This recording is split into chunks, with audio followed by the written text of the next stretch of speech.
बहुत समय पहले की बात है। एक दिन रमेश सरपंच के बगीचे में साफ सफाई का काम कर रहा होता है। पूरा दिन मेहनत करने के बाद जब वो रात को वापस आता है, आप हाथ मुंह धो लो, मैं जब तक खाना लगाती हूँ। माँ, आज आपने खाने में क्या बनाया है? आज बना है आलू गोभी। क्या माँ, जब देखो आलू गोभी। मुझे तो मुर्गा खाने का बहुत मन है, पर माँ रोज रोज आलू गोभी बना देती है।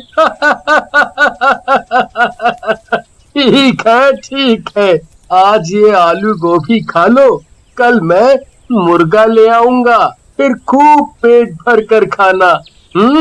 काफी रात हो जाती है, सब लोग सो जाते हैं। उसके बाद एक भूत उनके घर में घुस आता है और ऐसे घूम रहा होता है जैसे किसी की तलाश में है। ये इस गांव का आखिरी घर था, पर अब इस घर में भी कोई मुर्गी नहीं है। अब मैं क्या करूं? मैंने गांव के सारे मुर्गे मुर्गी तो पहले ही चुरा लिए हैं, पर वो सब मिलाकर 100 ही हुए हैं। अब 101 की गिनती पूरी करने के लिए आखिरी मुर्गा कहाँ से लाऊं? भूत निराश होकर घर से वापस जाने लगता है, पर अचानक उसे एक ख्याल आता है। क्यों ना मैं अंदर सो रहे उस बच्चे को ही मुर्गा बना दूं। ऐसे मेरे पूरे 101 मुर्गों की गिनती पूरी हो जाएगी। भूत दोनों में से राहुल को गोद में उठाता है और हवा में उड़ता हुआ घर से बाहर निकल आता है। राहुल इतनी गहरी नींद में होता है कि उसे पता ही नहीं चलता कि उसे किसी भूत ने उठा लिया है। भूत उड़ता हुआ उसे एक घर में ले जाता है। उस घर में बहुत से मुर्गे मुर्गियां पिंजरों में बंद चिल्ला रहे होते हैं। उसके बाद भूत राहुल को जमीन पर लिटा देता है और उसके चारों तरफ लाल रंग का घेरा बना देता है। शैतानों के शैतान, ये है आपका नया मेहमान। भूत घेरे के चारों तरफ गोल गोल घूमने लगता है और राहुल के ऊपर जादू करने लगता है। कुछ देर बाद राहुल एक मुर्गे में बदल जाता है। राहुल अपने पैरों की तरफ देखता है, पर उसके पैर तो पंजों में बदल चुके होते हैं।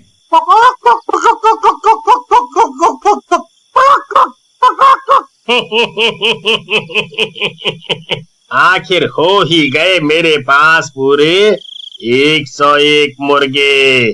अब मैं कल से इनको गांव वालों को खिलाऊंगा, और जिस दिन ये सारे मुर्गे खत्म हो जाएंगे उस दिन मैं इस दुनिया का सबसे शक्तिशाली भूत बन जाऊंगा।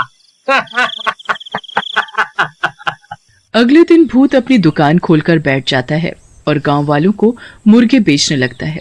दूसरी तरफ अगली सुबह रमेश वापस सरपंच के घर काम करने के लिए निकल रहा होता है।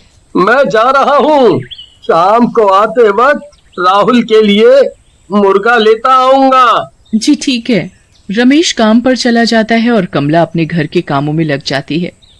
किसी को अभी तक इस बात का एहसास भी नहीं होता कि राहुल घर से गायब है। राधिका भी उठकर घर के काम में अपनी माँ का हाथ बटाने लगती है। राधिका, जरा इस राहुल को जाकर उठाना तो, दिन चढ़ाया है पर ये लड़का अभी तक सो रहा है। नहीं माँ, मैं जब उठी तब वो अपने बिस्तर पर था ही नहीं। वो जरूर अपने दोस्तों के साथ खेलने गया। आप उसे कुछ कहते नहीं हो ना, इसलिए अपनी पढ़ाई लिखाई छोड़कर बस खेल कूद में ही लगा रहता है। अब मैं क्या करूं, ये सुनता भी तो नहीं। आज आने दे इसे, अच्छे से इसकी खबर लूंगी। कमला और राधिका फिर से अपने कामों में लग जाते हैं। काफी देर हो जाती है। दिन के खाने का भी वक्त हो जाता है, पर राहुल घर नहीं आता। अब कमला और राधिका को राहुल की चिंता होने लगती है। इतनी देर तक तो कभी बाहर नहीं रहता। राधिका बेटा, तू जरा जाकर तो देख कि कहाँ खेल रहा है ये लड़का। जी माँ, आप चिंता मत करो, मैं अभी उसे पकड़ कर लाती हूँ। राधिका गांव में हर जगह राहुल को ढूंढने लगती है और उसके सारे दोस्तों के घर जाकर भी उनसे राहुल के बारे में पूछती है, पर राहुल का कुछ पता नहीं चलता। वो घर आकर अपनी माँ को बताती है तो वो और ज्यादा परेशान हो जाती है। अब तो इनके आने का ही इंतजार करना पड़ेगा, वो आएंगे तभी कुछ होगा। दोनों रमेश के आने का इंतजार करने लगते हैं और रमेश इस बात से अनजान कि उसका बेटा राहुल कहाँ है, वो सरपंच के बगीचे में काम कर रहा होता है। काम खत्म करने के बाद रमेश घर आने लगता है। तभी उसे याद आता है कि उसे राहुल के लिए मुर्गा लेना है। वो मुर्गा खरीदने जा ही रहा होता है कि तभी उसे आवाज आती है, मुर्गे की मीट ले लो, मुर्गे की मीट। अरे, यहाँ कौन मीट वाला आ गया? खैर, मुझे क्या, मुझे तो मीट लेने से मतलब है। रमेश मीट की दुकान पर जाता है जहां वो भूत एक आदमी के भेष में दुकान पर बैठा होता है। उसकी दुकान में खूब सारे पिंजरे होते हैं जिसमें उस भूत ने अपने सारे मुर्गों को बंद कर रखा होता है। अरे भाई, ये दुकान पहले तो यहाँ नहीं थी। हाँ भाई साहब, मैंने आज ही ये दुकान खोली है। अच्छा, ये तो अच्छी बात है। चलो, मुझे एक ताजा मुर्गा काट कर दे दो। आदमी के भेष में वो भूत सबसे पहले राहुल को ही पिंजरे से गर्दन पकड़कर बाहर निकालता है। राहुल अपने पापा को देखकर जोर जोर से चिल्लाने और फड़फड़ाने लगता है।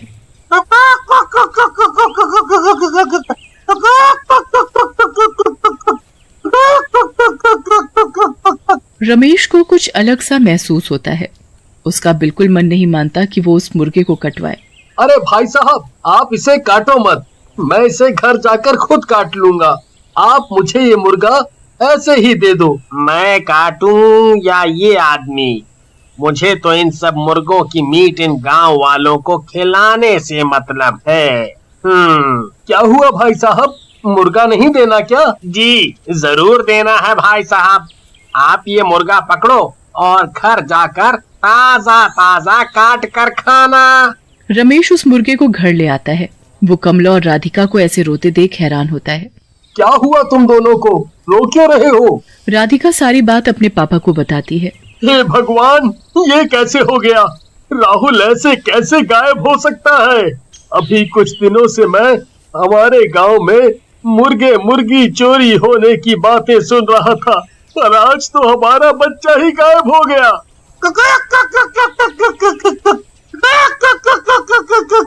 ये क्या ले आए? मैं तो आज राहुल के लिए ही मुर्गे का मीट लाने वाला था, पर पता नहीं क्यों जब दुकान वाला इस मुर्गे को काटने लगा तो मुझसे देखा नहीं गया, इसलिए मैं इसे जिंदा ही घर ले आया। अब इसे यहीं छोड़ो और अपने राहुल को ढूंढो। रमेश और कमला सुबह होते ही वापस राहुल को ढूंढने निकल पड़ते हैं, पर पूरे गांव में राहुल का कुछ पता नहीं चलता। वो निराश होकर घर वापस आते हैं तो उनका मुर्गा उछलता हुआ खुशी से उनके पास आकर चिपकने लगता है। क्या मुसीबत है ये, हटाओ इसे मेरे पास से। एक तो मेरा बेटा नहीं मिल रहा और ऊपर से ये मुसीबत। बहुत दिन गुजर जाते हैं पर राहुल का कुछ पता नहीं चलता। यहाँ भूत रोज दिन में अपना भेष बदल कर अपनी मुर्गे की दुकान खोलकर बैठ जाता है और जादू किए हुए मुर्गों का मीट लोगों को बेचने लगता है। काफी दिन हो जाते हैं और भूत के सारे मुर्गे खत्म हो जाते हैं, पर अभी भी उसमें वो शक्ति नहीं आती जो आनी चाहिए थी। कुछ तो गड़बड़ है। मैंने तो पूरे 101 मुर्गों की बलि देकर लोगों का उनका मीट खिलाया है, फिर मुझ में वो शक्ति क्यों नहीं आ रही? आखिर कहाँ कमी रह गई? भूत यहाँ वहाँ घूमने लगता है और उसे अचानक राहुल के बारे में याद आता है कि उसने बस उसी मुर्गे को बिना काटे बेच दिया था। कहीं वो बच्चा जिसे मैंने मुर्गा बनाया था वो अभी तक जिंदा तो नहीं? कहीं ऐसा तो नहीं कि उस आदमी ने उसे मारा ही ना हो? आज अमावस की रात है। मुझे उस मुर्गे को रात 12 बजे से पहले ढूंढना होगा, वरना वो अपने असली रूप में आ जाएगा और मेरी सारी मेहनत बर्बाद हो जाएगी। भूत उस मुर्गे को ढूंढने निकल पड़ता है, पर वो मुर्गा तो मजे से अपने ही घर में खेल रहा होता है। अब तो रमेश, कमला और राधिका सब उस मुर्गे को प्यार करने लगे थे। भूत सारे गांव में ढूंढने के बाद आखिरकार रमेश के घर पहुंच जाता है और मुर्गे को देखकर बड़ा खुश होता है। भूत घर में घुसकर मुर्गे को दबोच लेता है। वो बुरी तरह फड़फड़ाने और चिल्लाने लगता है। मुर्गे की आवाज सुनकर सब बाहर आ जाते हैं और भूत को देखकर घबरा जाते हैं। तूने इस मुर्गे को क्यों नहीं मारा? तेरी वजह से मेरी सारी मेहनत बर्बाद होने वाली थी। इस मुर्गे को छोड़ दो, ये हमारा है। कभी नहीं, कभी नहीं। भूत मुर्गे को लेकर भाग ही रहा होता है, तभी मुर्गा उसके हाथ से निकलकर भाग जाता है। भूत उस मुर्गे के पीछे पीछे भागने लगता है। मुर्गा कभी पलंग के नीचे घुस जाता है। भूत उस मुर्गे को पकड़ने के लिए पूरे घर में भागने लगता है। इतने में 12 बज जाते हैं और वो मुर्गा अचानक राहुल बन जाता है। राहुल को देखकर सब लोग खुशी से पागल हो जाते हैं। वो भूत वहाँ से गायब हो जाता है। उसके बाद राहुल सारी बात अपने घर वालों को बताता है और सब खुशी खुशी रहने लगते हैं। निशा एक बड़ी ही प्यारी लड़की थी और वो शहर में अपने मम्मी पापा के साथ रहती थी। वो एक स्कूल में साइंस की टीचर थी और इस बार छुट्टियों में अपनी बुआ के घर आई थी। छुट्टियां बस खत्म ही होने वाली थी और अब निशा के वापस जाने का वक्त हो गया था। कितने दिनों बाद तुम घर आई हो निशा, इस बार कम से कम 1 महीने रुको ना। अरे नहीं नहीं बुआ जी, छुट्टियां बस हफ्ते भर की थी, लेकिन आप फिक्र मत करिए, अगली बार मैं इससे भी ज्यादा दिन के लिए आऊंगी। निशा की बुआ का एक बेटा था जो कि निशा से बड़ा था। उसका नाम था हरी। चलो निशा, तुम्हारी ट्रेन का वक्त हो गया है। क्या ट्रेन? पर निशा तुम आई तो बस से थी ना? हाँ बुआ जी, पर वापस जाने का टिकट नहीं मिला, इसीलिए ट्रेन से जा रही हूँ। ये बात सुनकर निशा की बुआ कुछ घबरा गई। उन्होंने हरी को इशारे से कोने में बुलाया। अरे हरी, तूने उसे रोका क्यों नहीं? अगर बस का टिकट नहीं था तो उसे कुछ दिन और रोक लेता। तुझे पता नहीं है क्या कि ट्रेन से जाने में कितना खतरा है? रात का समय हो गया है, अगर कहीं वो भूतिया ट्रेन आ गई तो। माँ, मैंने बहुत समझाया निशा को, मगर वो मानी ही नहीं। चलो अब जो हुआ सो हुआ, तू उसे जरा ध्यान से उसकी ही ट्रेन में बिठा कर आना। देख, जब तक वो अपनी ट्रेन में ना बैठ जाए तब तक वापस मत आना। हरी अपनी माँ की बात मानकर निशा को स्टेशन ले जाता है। स्टेशन पहुंचकर निशा और हरी ट्रेन का इंतजार करने लगते हैं। अरे, यहाँ तो हमारे सिवा लोग ही नहीं दिखाई दे रहे, ऐसा क्यों?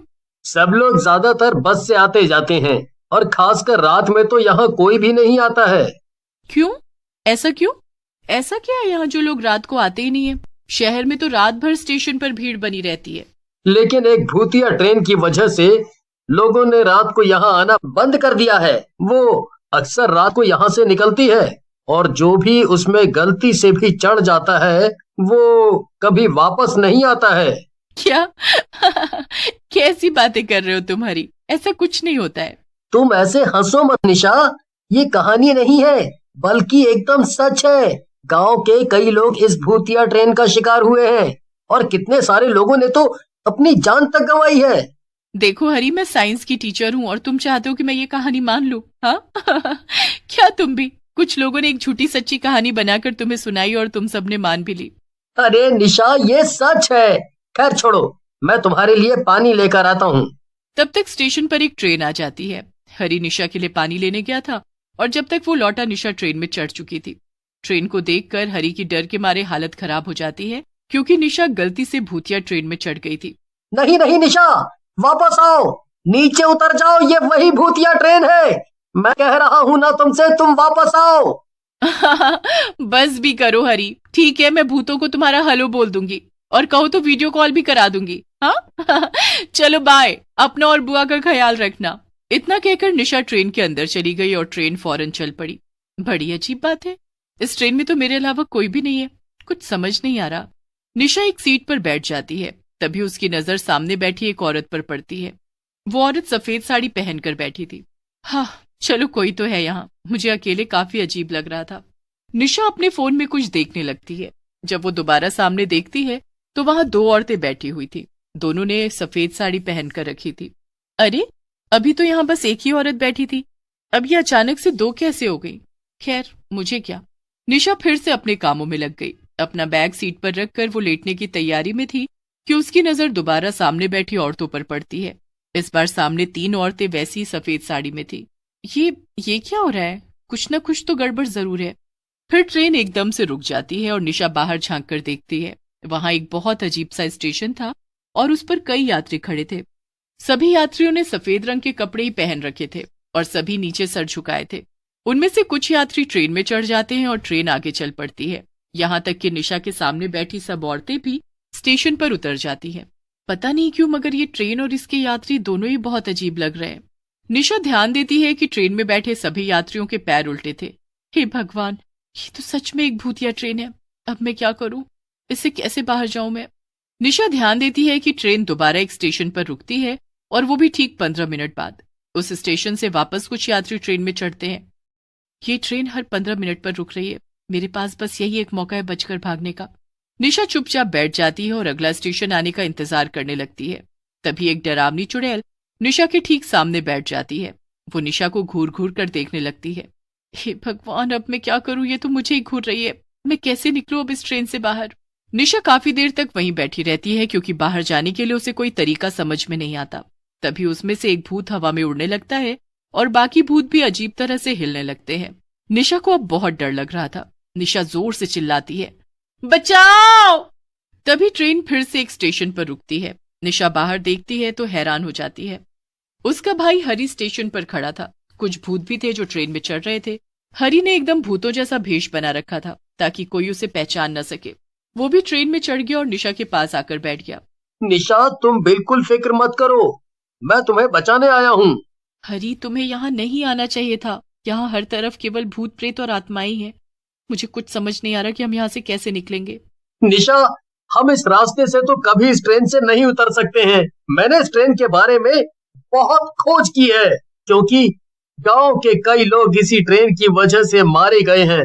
मैं सालों से इस ट्रेन के राज के बारे में पढ़ रहा था ताकि आगे मैं किसी को भी इसमें आके मरने ना दूं, लेकिन मैंने ये नहीं सोचा था कि मैं खुद इसमें फंस जाऊंगा। निशा ध्यान से हरी की सभी बातों को सुन रही थी। निशा, हमें अगर इस ट्रेन से बाहर जाना है तो हमें इंजन की तरफ जाना होगा, जहाँ पे इस ट्रेन का ड्राइवर बैठा है। वहीं से हम इस ट्रेन को रोक सकते हैं। लेकिन मुझे बहुत डर लग रहा है हरी। मैं जानता हूँ निशा, लेकिन अगर हम यहाँ रुके तो वैसे भी मारे ही जाएंगे। इसीलिए हमें अपनी जान बचाने की कम से कम एक कोशिश तो करनी ही पड़ेगी ना। चलो। फिर निशा और हरी दोनों अपनी सीट से उठ जाते हैं, लेकिन सभी आत्माएं उन्हें घूरने लगती हैं। निशा और हरी फिर से अपनी सीट पर बैठ जाते हैं। निशा, वो देखो, तुम्हारे बगल में ट्रेन की लाइट का बटन है, उसे दबाओ, तभी आत्माएं हमें जाते हुए नहीं देख पाएंगी। ऐसे तो ये हमें यहाँ से जाने नहीं देंगी। निशा बटन दबा देती है और पूरी ट्रेन में अंधेरा छा जाता है। फिर निशा और हरी धीरे धीरे आगे बढ़ते हैं। निशा आगे जाती है और वो उस डब्बे का दरवाजा खोलने की कोशिश करती है। हरी, ये दरवाजा तो खुल ही नहीं रहा है। हरी जोर से दरवाजे को धक्का मारता है और दरवाजा खुल जाता है। अंदर 2 ड्राइवर भूत बैठे हुए थे जो कि ट्रेन को चला रहे थे। वो निशा और हरी को गुस्से से घूरते हैं और उन्हें मारने के लिए दौड़ पड़ते हैं। हरी जोर से चिल्लाता है, निशा, मैं इनसे निपट रहा हूँ, तुम जाओ, जल्दी से जाओ और जाके ट्रेन को रोको। लेकिन हरी, मैं तुम्हें अकेले कैसे छोड़ दूं? इतना वक्त नहीं है निशा, जाओ, जल्दी जाओ। दोनों भूत हरी पर हमला कर देते हैं, लेकिन निशा जल्दी से वहां से बचकर भागती है। वो सीधा ड्राइवर की सीट के पास जाती है, लेकिन उसे वहां कुछ भी समझ में नहीं आता है। वहीं दूसरी तरफ हरी किसी तरह उन भूतों से लड़ रहा था और खुद को बचा रहा था। हरी, मुझे यहाँ कुछ भी समझ में नहीं आ रहा है, मैं क्या करूँ? ज्यादा कुछ मत सोचो निशा, बस वहाँ एक लाल कलर का बटन होगा, उसे दबाओ, ट्रेन अपने आप रुक जाएगी। निशा जल्दी से वो बटन दबा देती है और ट्रेन की सीटी बच जाती है। ट्रेन की रफ्तार धीमी होने लगती है और ट्रेन थोड़ी देर में रुक जाती है। चलो हरी, ट्रेन रुक गई है, जल्दी करो, चलो यहाँ से। निशा, मैं कोशिश कर रहा हूँ, लेकिन इन भूतों ने मुझे पकड़ रखा है। मैं क्या करूँ? तुम मेरा इंतजार मत करो, तुम जल्दी भागो यहाँ से। नहीं हरी, मैं तुम्हें यहाँ अकेला छोड़कर बिल्कुल नहीं जाऊंगी। निशा देखती है कि ड्राइवर की सीट के पास एक टूल बॉक्स रखा हुआ था। वो उस टूल बॉक्स को उठाकर भूतों के सर पर मारती है और भूत हरी को छोड़ देते हैं। हरी और निशा जल्दी से ट्रेन से कूद जाते हैं। भागो हरी, जल्दी भागो। नहीं निशा, अब डरने की कोई बात नहीं है। क्या मतलब? निशा, ये भूत इस ट्रेन से बाहर नहीं आ सकते हैं। इनकी आत्मा इसी ट्रेन में कैद है। अब बाहर हम एकदम सुरक्षित हैं। निशा और हरी ट्रेन से बाहर निकलकर चैन की सांस लेते हैं। फिर वो अपने घर वापस चले जाते हैं और सबको भूतिया ट्रेन के बारे में बताते हैं। लोगों का मानना था कि वो ट्रेन अक्सर उस स्टेशन से गुजरती थी, लेकिन उस दिन के बाद से कोई भी उस स्टेशन के आसपास भी नहीं गया।